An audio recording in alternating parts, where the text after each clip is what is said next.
passer au dernier topo du docteur Gala, qui va nous parler des techniques microbiologiques. Je ne sais pas si la microbiologie va optimiser la ventilation, comme il est annoncé dans le titre, mais ça va être une découverte intéressante.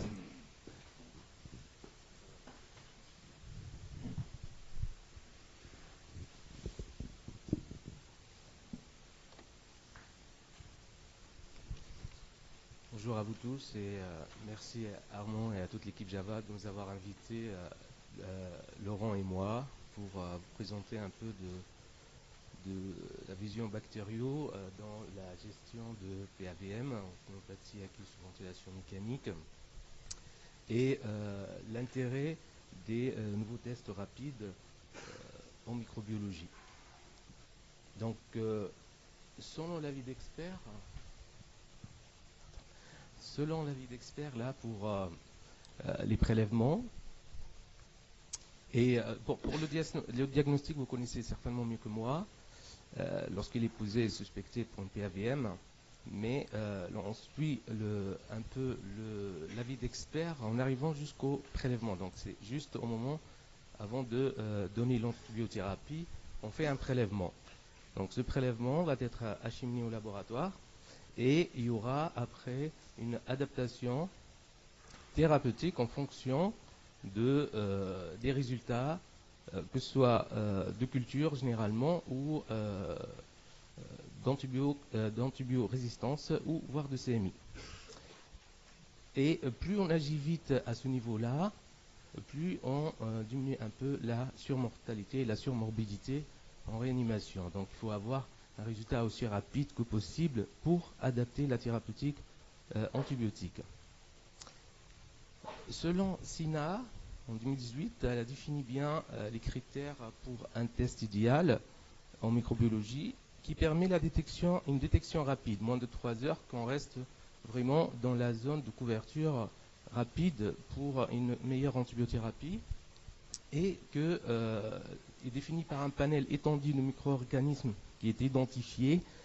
Ça dépend généralement de toute l'écologie locale de chaque service de réanimation et de centre hospitalier, qui doit être peu invasive avec un petit volume. Généralement, c'est un volume de 1 millimol ou plus 1 millilitre, idéalement c'est moins, qui a une sensibilité, une spécificité élevée, qui permet la détection des infections polymicrobiennes, principalement pour détecter une flore qui accompagne la contamination, généralement de portage, avec le germe responsable des dégâts cliniques.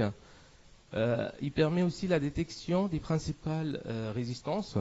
Tout dépend bien sûr de l'écologie de l'hôpital et voire de la région, qui est facilement intégrable dans le laboratoire ou voire dans le service aussi. Ne nécessite pas une compétence extrême pour la réalisation surtout. Il est capable de détecter des pathogènes inconnus, mais ça, c'est pour les techniques de l'avenir, principalement le NGS. Et puisque généralement, c'est un coût élevé de ces tests-là, donc on demande une efficacité aussi élevée. Alors, voyons la chronologie un peu du prélèvement jusqu'au rendu des résultats. Donc, on commence le prélèvement. On fait le prélèvement, on met une antibiothérapie probabiliste. 2 heures à 6 heures, voire 8 heures, on a un résultat d'un examen microscopique direct, avec un gramme bien sûr. La culture, on est à H24 ou 48 heures, pour avoir des colonies bien séparées et qu'on puisse après avoir une identification. Si bien sûr il y a des contaminations de la flore oropharyngée, ça peut retarder aussi le rendu. Après, on fait un antibiogramme à partir des cultures qui sont propres et isolées. On peut avoir donc en 48 heures, soit en 72 heures, à passer par un réisolement pour avoir des colonies propres. Et après, en fonction des germes et des mécanismes de résistance, on peut être amené à mesurer des CMI qui va aller jusqu'à donc 96 heures pour un rendu final. Donc pour améliorer une partie de ce rendu, on peut travailler où il y a des techniques qui permettent d'étudier directement à partir des colonies et ne pas y aller jusqu'au CMI et adapter cette thérapeutique à ce moment. C'est principalement les méthodes phénotypiques qu'on a les tests colorimétriques, par exemple, et les tests d'immunochromatographie. On a le MALDI-TOF aussi, c'est la détection des profils de résistance au niveau antibiotique et produits de dégradation. Et aussi, on a des méthodes génotypiques qui sont pratiquées sur des colonies directement. Donc, commençons par les tests phénotypiques colorimétriques ou pH métriques. On a deux principales sur le marché. On a les tests de Norman et Poirel, et on a le test de Biorad, le bêta-lacta et bêta-carba. Donc le premier est basé sur une acidification du milieu et un virage avec un indicateur coloré qui est le rouge phénol. Et le deuxième est basé sur l'utilisation d'un analogue structural de la ceftazidime, ou le Fortum, qui peut être hydrolysé par une BLSE ou une carbapénémase, donnant un virage du jaune au rouge, donc une réaction positive. Et les céphalosporinases aussi peuvent, en fonction de leur niveau d'expression, peuvent aussi agir à ce niveau-là et permettre un virage. Donc ça permet de dire sur les colonies déjà qu'on a une sensibilité diminuée de céphalosporine de 3e génération. Voire aussi dire les carbapénèmes si on détecte les carbapénèmes. Norman a bien étudié les tests qui existent sur le marché entre le bêta-lacta et son test, le rapide SBL. Le premier, le bêta-lacta, on a des résultats en 15 minutes. Celui de Norman est entre 20 minutes à 2 heures. Là, j'ai pris l'exemple de CTXM ou des BLSE de façon générale. Ça permet, les deux tests ont une performance quasi identique sur toutes les BLSE, que ce soit de type CTXM qui est la plus répandue actuellement, ou les anciennes TEM et SHV.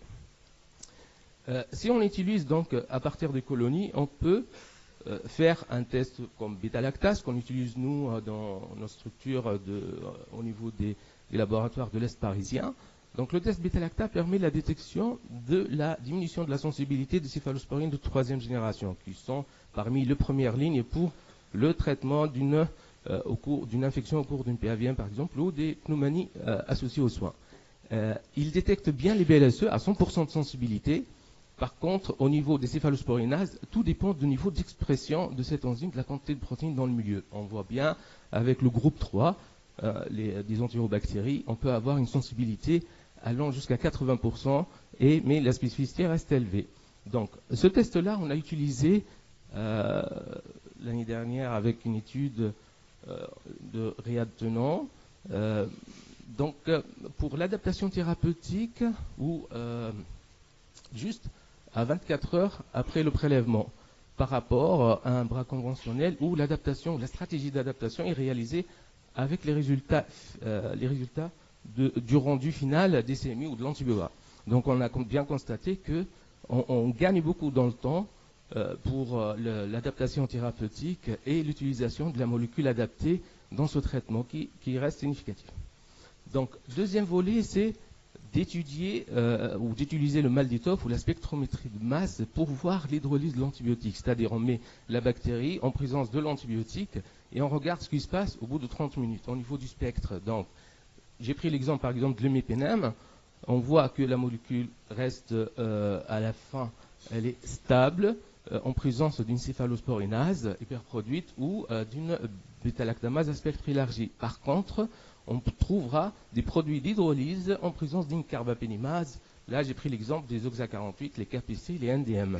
On peut bien sûr mettre une cefotaxime pour juste détecter une BLSE ou la molécule qu'on peut utiliser pour la thérapeutique. Par contre, donc, ce mécanisme nécessite la présence d'une enzyme pour l'hydrolyse de l'antibiotique. Ce n'est pas le cas lorsqu'on a des imperméabilités ou les flux. Donc la résistance, elle est plus complexe que lorsqu'on a une vraie bêta-lactamase, quoi. Donc, par contre, si ce n'est pas enzymatique, donc on va étudier l'impact de l'antibiotique sur la biomasse ou la protéine en temps.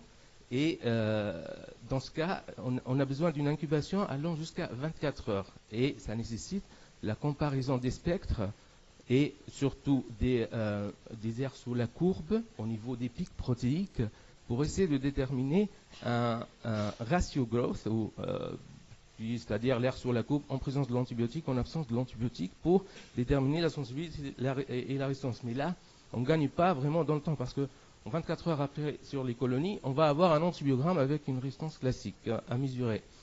L'autre volet, c'est les tests immunochromatographiques. Donc on a 2 firmes. On a Bioconcept ou Test Coris par les Belges et Eurobiogène par les Français, qui est récent. Donc c'est basé sur l'utilisation des membranes nitrocelluloses qui sont marquées avec des anticorps dirigés contre certaines protéines. Principalement, on a les carbapénémases pour Coris. Donc c'est l'OXA48, le KPC, le NDM et on peut avoir un mélange aussi en fonction de la bactérie à tester. Chez Eurobiogène, on a en plus la détection de la carbapénémase, on peut aussi détecter la CTXM du groupe 1. C'est un test rapide, en 15 minutes on a une réponse. On met la colonie et on regarde est-ce que ça allume ou ça allume pas. Donc elle est faible, elle n'est pas chère, ça ne nécessite pas une compétence extrême pour la réalisation. Les tests génotypiques qui permettent d'étudier directement sur les colonies, ils sont multiples, surtout pour la détection de la résistance au carbapénème principalement, qui peut être utilisé donc sur colonies isolées. On peut l'utiliser sur certains prélèvements, principalement les écouvillonnages rectaux au cours des épidémies. Le test le plus utilisé en France, c'est le GenExpert, qui permet la détection donc des KPC, VIM et NDM et OXA48 en 52 minutes uniquement. Maintenant, on va parler des méthodes génotypiques qui peuvent être utilisées pour réduire encore le temps et rendre un résultat directement sur le prélèvement. Donc ça, c'est les méthodes génotypiques et ce qu'on définit actuellement par les tests syndromiques. Donc ces méthodes génotypiques permettent une détection donc, des acides nucléiques. Donc tout dépend des nombres de cibles qui peuvent aller de 6 à plus de 30, qui se fait à partir des colonies ou sur du prélèvement.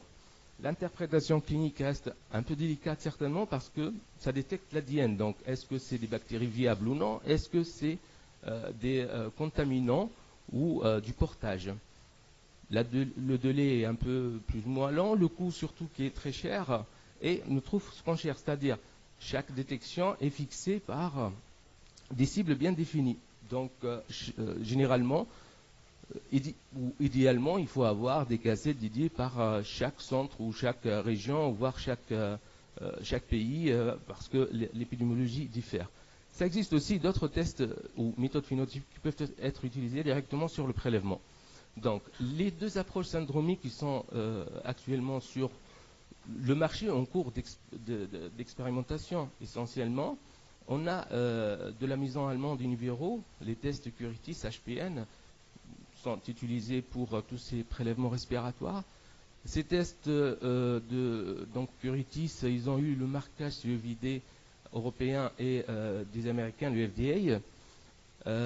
Ça nécessite rien du tout pour vraiment pas de compétences, mais on a un résultat, c'est-à-dire on commence par le prélèvement, ça se pratique sur soit un ECBC, soit une aspiration bronchique ou un LBA. En 1 minute, on prépare. En 30 minutes, on lise et après, en 3 heures, on a un résultat qui nous permet d'identifier et en même temps, identification bactérienne et en même temps aussi une identification du support de résistance. L'autre concurrent, c'est de Biofire ou Filmare du Bumérieux qui est en cours d'expérimentation. Lui, il n'a pas encore son marquage européen ni l'approbation du FDA. Il a mis cette approbation au mois d'avril de cette année. Il n'a pas obtenu encore, c'est-à-dire généralement 1 an. Donc, mais apparemment, on peut rendre des résultats en moins d'1 heure et demie pour ce test-là. Si on compare les 2 approches syndromiques entre l'Univero de Curitis et le Filmare, qui est en développement bien sûr, donc en Curitis, au niveau des entérobactéries, on gagne plus sur le groupe 3. On a 2 cibles qui ne sont pas sur le Filmare. On a le Citrobacter frondii et la Morganella morgani. Sur les non-fermentaires, avec Curitis, on a le Stenotrophomonas maltophylla qui n'existe pas chez le Filmare du Bumérieux. Si, idem pour le Filmare, on a les streptocoques du groupe A et B. leur impact dans le PAVM ou dans les infections nosocomiales au niveau pulmonaire, ça reste discutable. On détecte en plus chez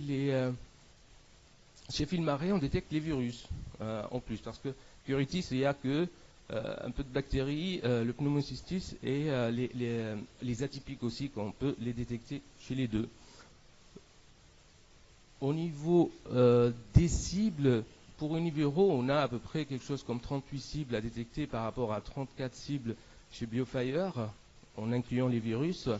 La petite différence, c'est que BioFire dit qu'il peut avoir une évaluation qui est semi-quantitative, rendue par nombre de copies par millilitre, qui peut être analogée par rapport à la culture qui est quantitative du prélèvement respiratoire étudié.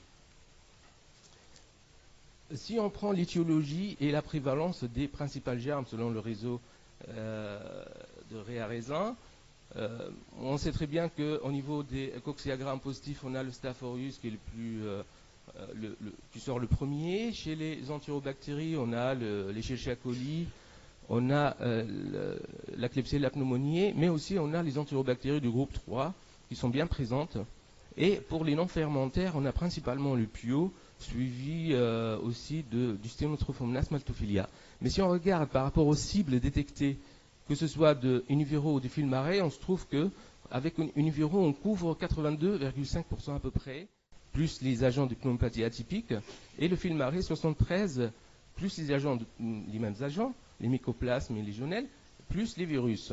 Donc tout dépend de l'écologie franchement locale.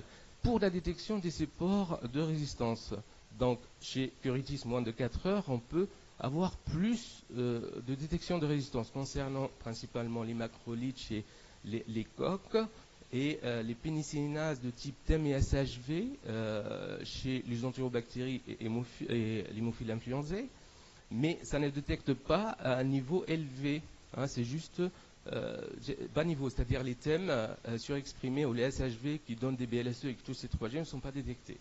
Ça détecte aussi les OXA, principalement 23, 24, 40, 58 chez Acinetobacter, et ça détecte la résistance aux sulfamides et des girases, A83 pour le Pio et A87 pour Escherichia coli. Donc, il y a plus de cibles de résistance chez Curitis par rapport au BioFire. Juste un clin d'œil sur la prévalence de la résistance en France des souches invasives. On se trouve qu'on est à peu près à 11% chez coli en résistance au C3G et par rapport à Klebsiella qui est autour de 30%. Si on regarde les carbapénèmes, chez le Pio par exemple on est à 15,6. Mais on voit aussi l'apparition des résistances multiples qui touchent plusieurs familles, quinolones et les aminoglycosides. On a plus chez Klebsiella avec tous les problèmes aussi d'imperméabilité membranaire et des flux qui peuvent toucher, dans ce cas, les carbapénèmes. On a fait une étude pilote à Tenon avec l'équipe de Réa pour évaluer les cassettes Univero, P55 et HPN sur des aspirations bronchiques des patients avec une PAVM clinique suspectée. Le nombre de patients inclus, c'était 16 avec nombre d'aspirations bronchiques de 17. Ça couvre une période avec les cassettes P55 de février-mai 2017 et HPN en cette année. Le gold standard, c'est la culture quantitative. Le seuil de l'aspiration bronchique selon les référentiels ou le référentiel qu'on utilise sur REMIC, 10,4 UFC par millilitre. Donc pour la performance de la détection, on se trouve qu'on est à peu près à 100% de sensibilité, avec une spécificité aussi qui n'est pas très loin. On a tout détecté, 15 sur 15 germes détectés aussi bien par Univero et par le gold standard, c'est la culture. Donc pour les faux positifs, on a classé tout ce qui est détecté par Univero au niveau de l'ADN et non détecté par la culture comme un faux positif. Dans les faux positifs, on se trouve avec un streptocoque, par exemple pneumoniae, sachant que ce patient, il a eu 10 jours avant un pneumocoque dans l'aspiration et le LBA. On a aussi découvert 2 sténotrophomonas uniquement par l'Univero qui ne sont pas détectés par la culture. Ces 2 patients-là, ils ont eu des cultures 4 jours après, propres au niveau de l'aspiration bronchique avec du sténo.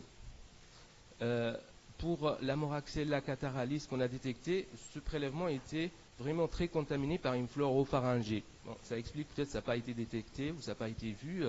Et pour le Citrobacter frundi, le patient n'a jamais eu ça, ni dans des prélèvements cliniques ou ni des prélèvements d'hygiène. Donc c'est toute la complexité après pour l'interprétation des résultats rendus par ces systèmes de type in vivo, hein, c'est-à-dire la détection de l'ADN des cibles bien ou définies ou prédéfinies déjà.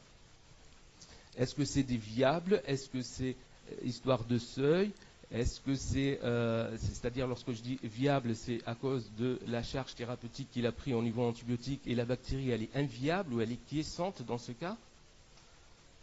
Si on regarde la performance de la détection de la résistance, on était à 100% de sensibilité et spécificité pour tout ce qui est SARM, bêta-lactamase, aspecte élargi de type CTXM, les thèmes ou la pénicillinase de coli et de l'hémophilus influenzae. Par contre, au niveau des GIR-A83 de Pseudomonas aeruginosa, on a 2 faux positifs, c'est-à-dire la résistance a été trouvée sur in vivo, mais par contre, au niveau de l'antibiogramme, les 2 souches étaient sensibles au Ciflox.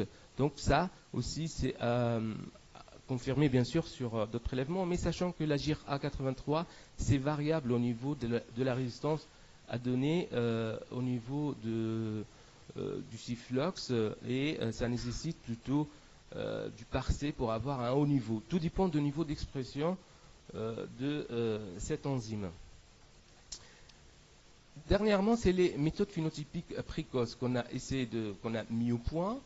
Attenant et actuellement aux hôpitaux de l'Est parisien, c'est d'utiliser le bêta-lactate directement sur des prélèvements cliniques. On l'a mis au point sur les urines en 15 minutes, on a un résultat qui détecte à 100% de sensibilité et spécificité les BLSE, les hémocultures idem en 15 minutes et les aspirations bronchiques en 30 minutes. On peut avoir une sensibilité et spécificité qui est élevée. Ces études-là ont actuellement en cours d'évaluation par un PHRC national, c'est le Blue Carba, peut-être que vous avez entendu parler de ça, qui concerne 23 centres et qui étudie donc un groupe de contrôle, c'est-à-dire une désescalade d'une carbapénème par l'adaptation thérapeutique en fonction de l'antibiogramme par rapport à un groupe expérimental où l'adaptation ou désescalade d'une carbapénème vers une céphalosporine 3e génération ou de 4e génération avec le résultat de bêta-lactatest.